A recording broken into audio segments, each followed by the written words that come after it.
I used to think a slow afternoon meant doing nothing, but I have learned that the most grounding thing you can do is to make something with your hands, quietly, without rushing. So today I'm making two things.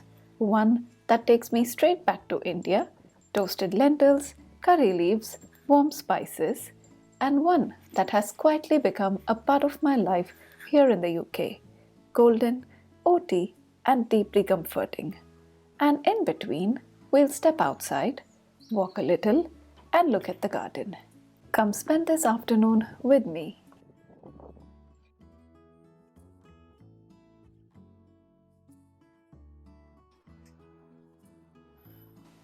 Before we begin, please don't worry about noting down the recipes. All ingredients with quantities will appear on screen as a recipe card, and I'll add everything to the description below as well. So for now, just be here and enjoy. Let's start with the idli podi. I have urad dal, chana dal, and sesame seeds. You can use black sesame seeds too, though they will give your podi a much darker color. I have also gathered dried red chillies, hing, both powder and the solid block, and some fresh curry leaves. A little tip here, I store curry leaves in a box lined with thick cotton cloth. It keeps them fresh for a long time.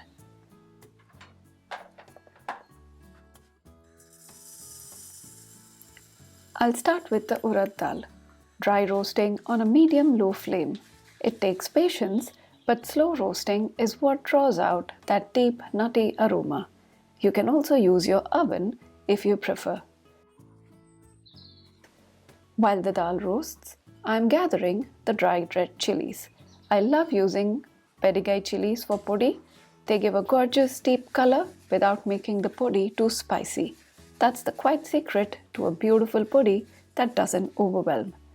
The urad dal is changing color now, a lovely golden brown, and the kitchen is starting to smell incredible. Once it looks just right, I'll take it out to cool on a plate. And the chana dal goes in next.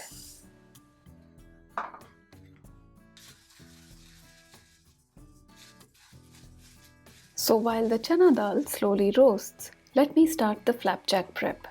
And this is where it gets lovely. First, I'm gently warming some butter. We don't want it really hot. We just have to melt it so that it is warm and not very hot. There is a slight difference, and I think it matters for this recipe. So while that happens, I am chopping mid-jewel dates into small pieces. I love mid-jewel dates. They are soft and have this caramel-like texture, and they break down beautifully in warm butter. Always keeping one eye on the chana dal, of course. I don't want them to burn. Now the dates go into the warm butter. I'll let them soften a little more, then mash everything together with a potato masher. You want them to really come together, almost like a thick, jammy paste. This mixture is the heart of the flapjack. No refined sugar, just dates and butter doing all the magic.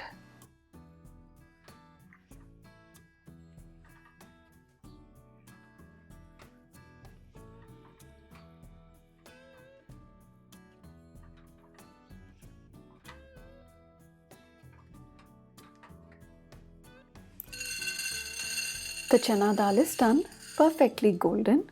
I'll take it off the heat and add the sesame seeds now. We roast the sesame seeds until they start to splatter. That's your cue that they are ready.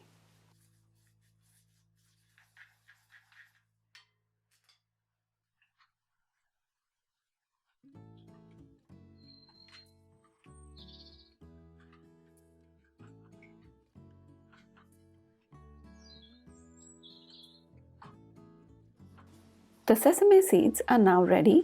Listen for that little pop and splatter. I'll tip it out, and now the dried red chillies go in.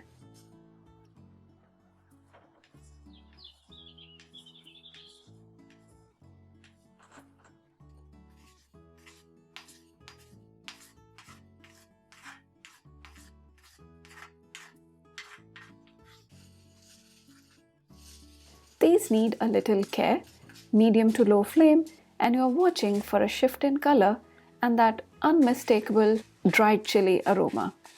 Don't walk away from these. They can go from perfect to overdone very quickly.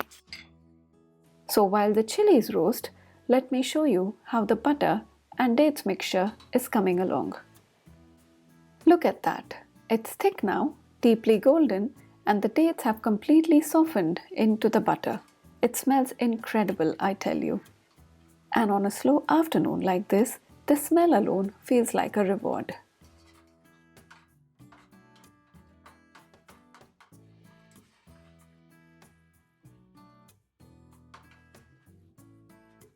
Now the chilies are done, I'll take them out onto a plate. Now all that's left for the podi is the curry leaves and hing. I'll dry roast these together on the same pan. Curry leaves and hing together give the podi that very particular South Indian depth, the kind that makes you feel like you're home wherever you are. So I'll roast until the curry leaves turn just slightly crispy, and then everything comes off the heat. All the podi ingredients are done, and I'll spread them out and let them cool completely before we grind. Taking a little pause here, if you're enjoying this slow afternoon, please do consider subscribing, and I share a lot of behind the scenes on Instagram, the garden, the home, little daily rituals. So come find me there. Alright, let's finish our flapjacks now. In a mixing bowl, I'm mashing 2 medium bananas, ripe and soft. Almost overripe is even better. Ripe bananas bring natural sweetness and help hold everything together without needing any additional sugar. Next, the oats. I am using rolled oats. They hold their shape after baking and give the flapjack that lovely chewy texture. Quick oats also work if that's what you have, though they'll make it slightly softer. Then some vanilla essence and a little cinnamon powder for warmth.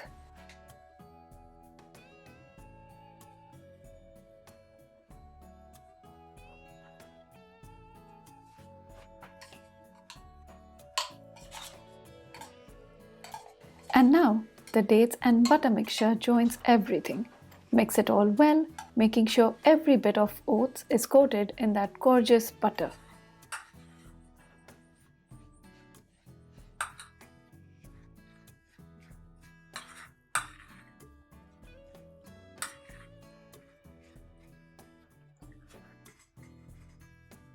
Do a little taste test here, and if you'd like, a tiny pinch of salt at this stage lifts the whole thing beautifully.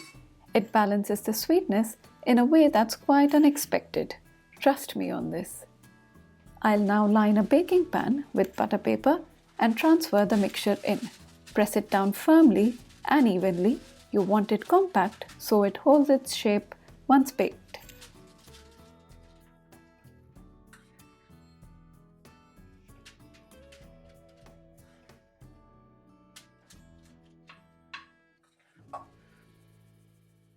And this is the beautiful thing about this recipe.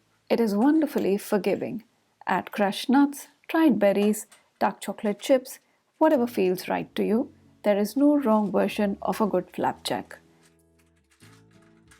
Now you can bake this in a preheated oven at 180 degrees Celsius for about 20 to 25 minutes until the top is golden brown.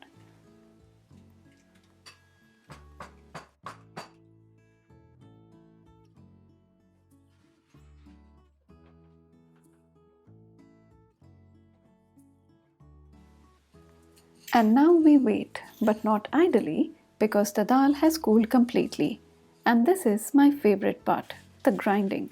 First, the urad dal goes in with the curry leaves, hing and red chillies. Just a pulse to break them down first.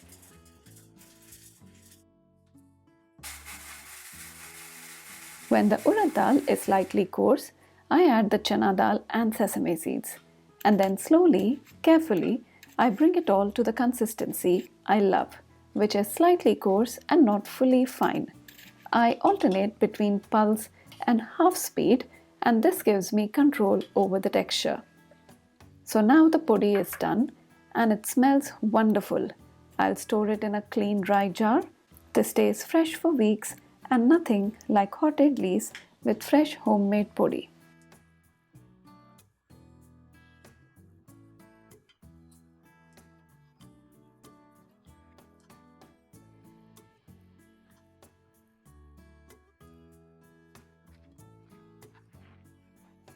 Stepping outside while the flapjack finishes baking, I have been growing some vegetables and strawberries this season. All are little babies right now. There's something quietly joyful about watching something grow from a tiny seed. Different kind of homemaking, I suppose. I'll share more as things come in. I am hoping there's a harvest I can show you soon. And if you like to follow along more closely, I share garden moments and home snippets on my Instagram stories. Do come find me there.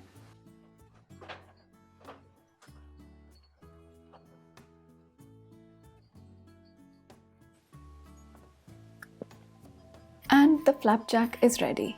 Look at that color. A deep, even golden brown. That's exactly what you're looking for. I'll do a little knife test. If it goes in cleanly and comes out without too much sticking, it's done.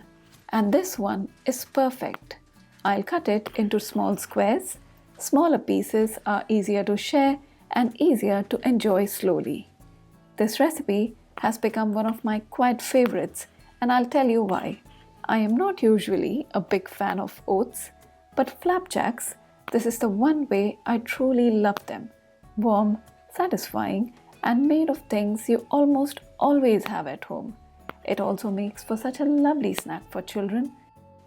Something homemade and wholesome for when they come back from school. Simple food made slowly. That's all it ever needs to be.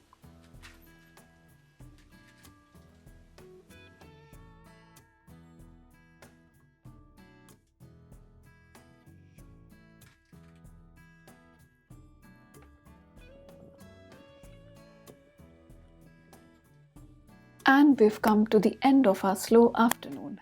I'm pouring myself some sparkling rose elderflower water and taking a flapjack out to the garden. This afternoon held 2 recipes and a garden that is slowly becoming something.